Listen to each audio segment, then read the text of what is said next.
The next episode of Children of Heroes brought us to a remote town of Frattery in Devon, in southwestern England, where we visited Mrs. Daphne Markéta Antrum, daughter of Flight Lieutenant Petr Filip Dušek. Thank you for participating in our project Children of Heroes. Your father served in the Royal Air Force during the Second World War as a navigator, and he flew long reconnaissance missions to seek out enemy ships and submarines. Could you tell us more about him? My earliest memories are he's a man that appeared in the house and then disappeared, and quite a frightening character in a way, because he was always in motorbike gear and suddenly appeared at a different time of the day. His presence was quite formidable. He was a heavy, large, and quite a stressed character, as I remember when I was little. After the war, your father came back to Czechoslovakia. He returned back, but he had to escape back to the United Kingdom after 1948, after the communist coup. Is that correct? That period, that was prior to, I was just in my mum's, my mother was pregnant when all that was going on. So, yes, my mother came back with us. Pavla and Petra, or Paula and Peter, spoke fluent Czech, and our names were changed, and so I became my middle name, which was after my auntie, which is Daphne. My father didn't come until later. I think I came back in April 48. He appeared finally, having left the flat in Prague in the September, and went into hiding through Germany, and then finally arrived. A bundle of clothes arrived first before he arrived, and then finally we got a message that he would arrive. He didn't speak good English, and he found it difficult to communicate with us. Okay. And I saw that your father enjoyed music, especially playing a violin. Do you remember him playing at home? I do remember him very early on, in those early days. He used to come back and immediately go upstairs and start playing the violin. And the one he used to play was Ave Maria. He was essentially needing to play this music. I think it must have just been really so in him that helped him to sort of place his being together. These are the violins that came. To find these really was amazing, to think that he made these himself. I just used to trot off on a Monday evening, never saying much, with a little black bag, and go to classes for many years. The other interesting thing about this particular one is that this is the original case that he travelled out of Czechoslovakia to across the border. Yeah, when he left the flat in Prague. If you think about it, he's been through all the stress, and then he finds himself in another country with a family. It's a continuity, I believe, in his life, that he loved music and needed music. His heart was beginning to feel so much for for his departed comrades and that.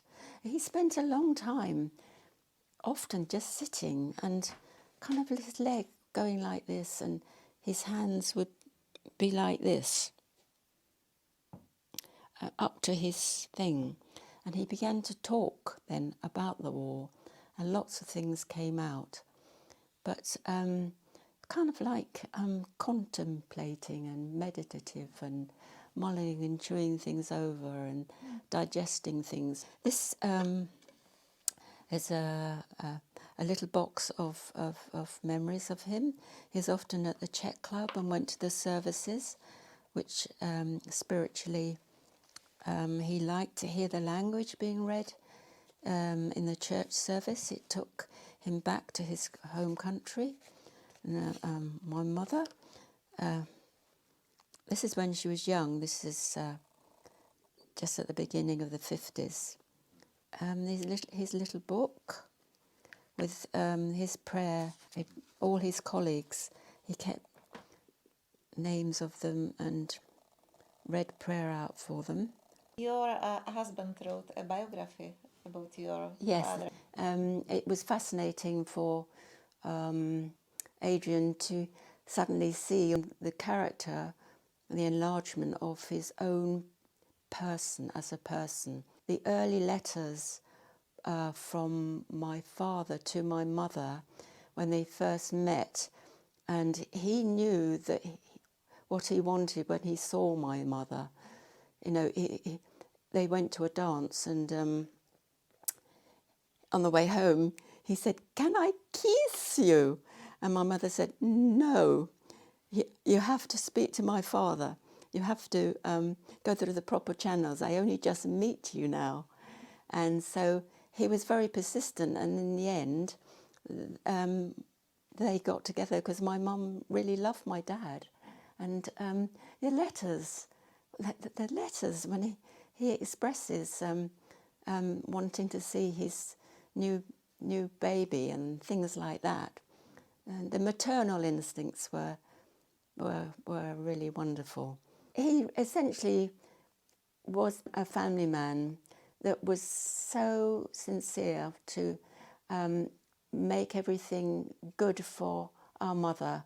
He took the responsibility of these siblings that they had created together and wanted a very happy and good environment for his wife and his children. He loved us. He just had been through a lot. And so the teenage years were quite explosive with all the new music, which we had on when he wasn't there. And then as soon as he came back, it was off. But we were, the boys were very teenage, volatile, loud music. And I think it was just too much for him. Being an RAF officer, you know, it's like, this doesn't happen here. You've got to behave yourself. But often we didn't as children and teenagers. You just don't. And so he let us have it. See from the photo, he's a happy man. This is when he is finished working and he's happy and mellow. That's a lovely picture of him. To see him on the swing, always with a camera, recording something. He's always on the case. Something visually would interest him. And in 1991, he met the President Václav Havel in London. Did he talk about it?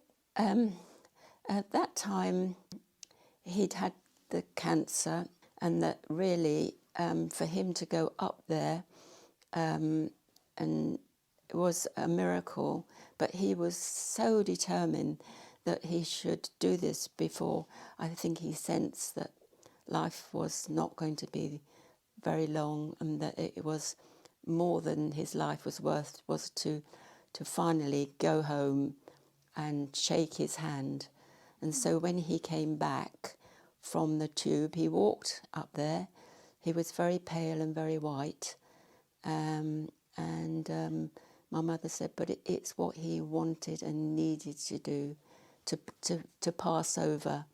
I think my love affair with glamour started when I used to take my mum's jewellery in my school satchel, in my bag, and put it in my desk, and then sit in class with all this jewellery on. And so the teacher went and got my sister and said, look what's going on. Are you aware? Is your mother aware that her jewellery is in the school desk? I was always raking through my mum's wardrobe and looking at dresses and high-heeled shoes and looking at the picture of the Queen in the coronation, which she had a very small waist and a lovely figure. And it used to fascinate me, the figure of a woman and the fit and the contour and that. And I used to lay in bed at night dreaming of making a dress, and had a tremendous flair for fitting, cutting, not so much papery things, the paper cutting, but the actual feel for fabric and working on a form, on a dress dummy, and doing it with my fingers and with my hands. And from that, I eventually completed women's fashion, 3 years, at the Royal College of Art. And after the graduation, you worked in the fashion industry? I did work in the fashion industry. The flair I had was for younger fashion, which brought me into the cheaper end of the rag trade. When you come out of Royal College, you're kind of like, you've been treated as an elite. And then when you get into a factory situation, I think your ego is a bit, they're not treating me like I thought I would be as a designer. It was very disappointing, a good experience. And so I spent a number of years working for fashion companies. I think I worked with my sister with Jeff Banks, which was a very well-known label. And later also for the English National Opera. It was more the wardrobe side and the clothing things in the theatre that I dealt with, the costumes and the, dressing them and sorting them out, and not on the design side, but on kind of in a practical role. And so through English National Opera, I got them in television, working in wardrobe. It was very stressful. It was very hard work. You had to be good with people. You had to use a lot of skills. You were working very closely and personally with actors who were sort of stressed, and if things are not right on set, they shout wardrobe, and you've got to rush on and fix it, and while the whole studio is waiting for you to do up a button or sew a button on. After being a wardrobe lady, and then I went into film, I became a stylist, and then I decided that I would take a break and do my own work at home. After our daughter was born, I couldn't keep up responding to the fashion, the new trends, new this, new that. And I decided that I would do what mattered, and that was look after our daughter. We'd got an instinct for looking after the environment through reading a book on Gaia, the theory for climate change, in 1971. And that made a big impact on our awareness of what was happening, and to look after the environment and look after yourselves and take a different look at life fundamentally. And you have a special interest in meditation. What brought you to it? The stress. The stress completely brought us to, and the realisation of the beauty of the planet and the beauty of human beings, to know yourself and how to navigate your way through what would become increasingly a very difficult place to live, being in a material world which was gone crazy. I think we are approaching the end of our interviews. Do you have anything else you would like to add?